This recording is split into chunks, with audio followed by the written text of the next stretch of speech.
Hi, I'm Sherry Strong, and welcome to Sweet Freedom Sunday.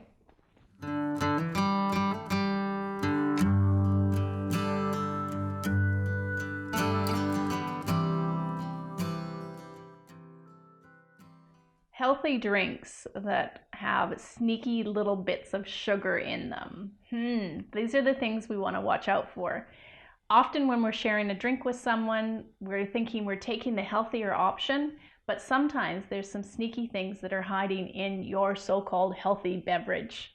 Now, the three I want to focus on today are kombucha, low-fat lattes, and the yogurt smoothies.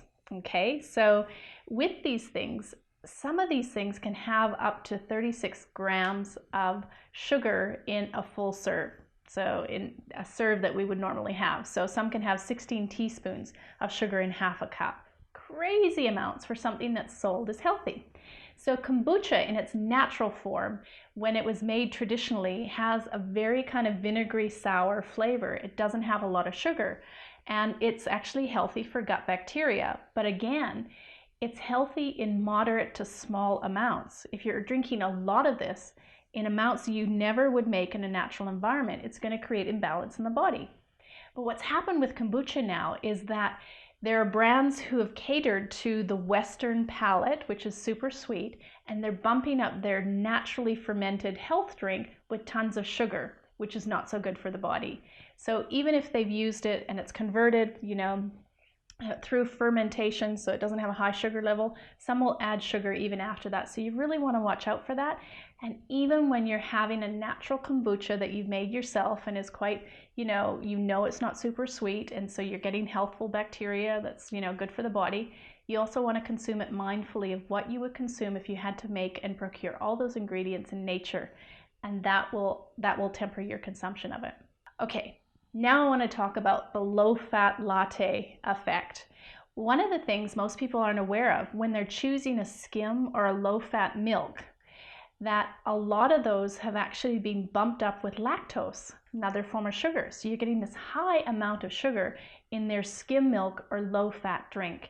So you're getting tons of sugar there, and you can actually be gaining weight and having huge reactions with your blood sugar because you're having the so-called healthier option. So the better option is to make your own almond milk, and you know how much sugar is actually in it, and make your coffee yourself, which is a great thing to do. You're going to save yourself some time and money if you do that. And the other little personal bug that I just want to throw in there has nothing to do with sugar consumption. If you can, whenever you can, bring your own cup if you're getting a coffee to take away. The amount of coffee cups that are thrown away yearly, even if they're recycled, collectively over the planet because people are having their takeaway coffee, is having a huge negative impact on the planet.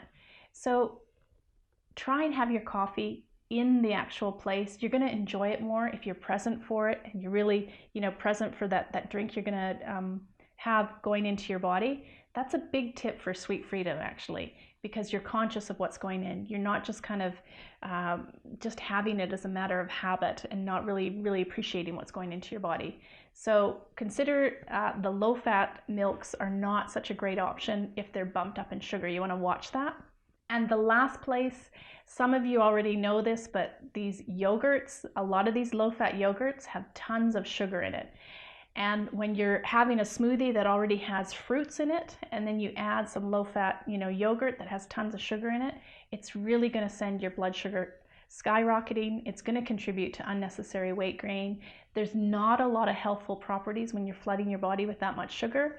So the healthier option with the smoothies is to have green smoothies that are mostly plant, vegetable based, okay? And just enough sugar to have it palatable. And that's kind of my tip for smoothies.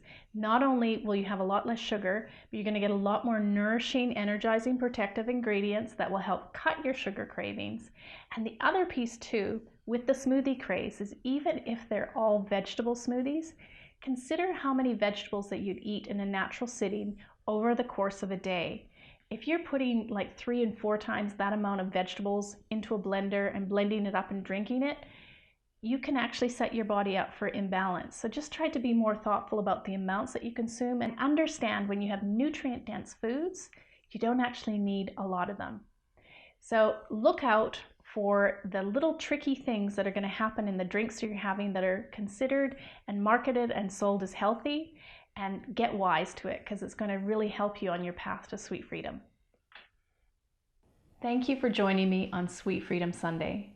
For more tips, tools, and recipes to help you end sugar addiction for good, please go to sweetfreedom.ca, and I look forward to seeing you next Sunday.